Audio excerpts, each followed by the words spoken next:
first light that morning, thousands of men began to land in 5 beaches along the French coast. The beaches were codenamed Utah, Omaha, Gold, Sword, and Juno.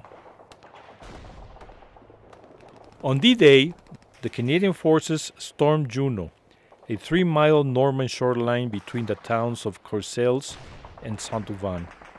From the sea, the Canadian Navy battered the Nazi defenses, and from the air, the Royal Canadian Air Force pounded the resisting Wehrmacht divisions. From airfields in British soil, the fighters of Squadron 443 crossed the channel and strafed the enemy positions. One of those Spitfires, identified with the numeral 21S MK607, was in charge of Flying Officer Luis Perez Gomez, a 20-year-old scion of a traditional family from Guadalajara, the beautiful capital of Jalisco, a Mexican state on the Pacific coast. How did this Mexican boy come to be a Royal Canadian Air Force pilot in the colossal campaign we know as Operation Overlord? This is a story I aim to tell in Mexican Eagle, Canadian Wings. Luis Perez Gomez was shot down by the Luftwaffe over Cannes in the evening of June 16, 1944. That is 10 days after D-Day. His Spitfire crashed in the fields near the small town of Sassy. Some villagers went to the plane, pulled his body from the wreck, and took it to their local cemetery in the Catholic Church in the center of town. They buried the remains of Luis and had the precaution to inscribe a French name in the grave to protect it from the retreating Germans or perhaps from some Gestapo officers in search of information. This is a fascinating story. Luis had dreamed with being a pilot since he was a small child. In his teens, when the Nazi menace was threatening the world, he heard the call of duty and decided to enlist. But he was turned down by the Mexican Air Service. He went to the United States and tried to join the Air Force, but there he was detained and sent back to Mexico. Undeterred, he traveled to the Canadian capital and enrolled in the Ottawa Technical High School. Shortly after, he was accepted in the air training program and eventually earned his wings of the Royal Canadian Air Force.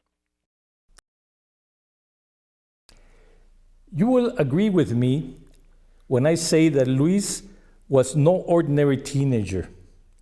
When he left Mexico for Canada on a long and difficult trip, his English was very poor, he barely had any money, he traveled alone, and there was no one waiting for him in that foreign land.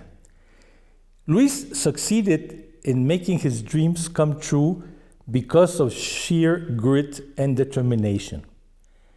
He was a bright student, without doubt, and his instructors at the flying school coincided that he was a perfect candidate for a fighter pilot. While in Ottawa, as I've said before, in the Ottawa Technical High School, he lived in the Glebe. And living in the Glebe, one day, he was invited to a community gathering. And there, in that gathering, that party, he met a 16-year-old beauty named Dorothy O'Brien. Luis and Dorothy fell in love and became inseparable. They had precious little time. They were together on New Year's Eve 1944 at the Canadian Grill in the Chateau Lauriel. Some weeks later, he was sent overseas to England, to France, and to his death. But Dorothy never forgot the beautiful Mexican boy she had fallen in love with. The sequel to this story is tender and fascinating. Almost 60 years later, Dorothy and her husband, Commander Dennis Pratt, a retired Canadian naval officer, went to Sassy and visited the site where Luis is buried. In Sassy, The townspeople have not forgotten Luis. He is known as La Vertu Mexicaine, and his memory is cherished with the graciousness that Normans have for the Canadian liberators. Thanks to Dorothy's loving endeavor, the town square was afterwards named after the Mexican pilot, Plaza Perez Gomez. Sometime afterwards, by now a widow, Dorothy traveled to Mexico and actually met Luis's family, half-brothers, cousins, and so forth. They got along splendidly. And in 2008, the Ottawa Citizen interviewed Dorothy, and this is what she had to say about her memory of Luis. Those who die in war do not really die. In my dreams, I'm still 16 and he's still 20. Luis Perez Gomez was one of many young men who gave their lives for our freedom, yours and mine. One of the so few we owe so much to, as Winston Churchill said it. I came to Ottawa in search of the story of a young Mexican Spitfire pilot so that he should not go unremembered in his own country. Here in Ottawa, I met Dave O'Malley. Dave has chronicled the lives of many young pilots from the Glebe in his Neighborhood of Ghosts. We agreed, Dave and I, that Luis Perez Gomez, born in Guadalajara in Mexico, belongs among them.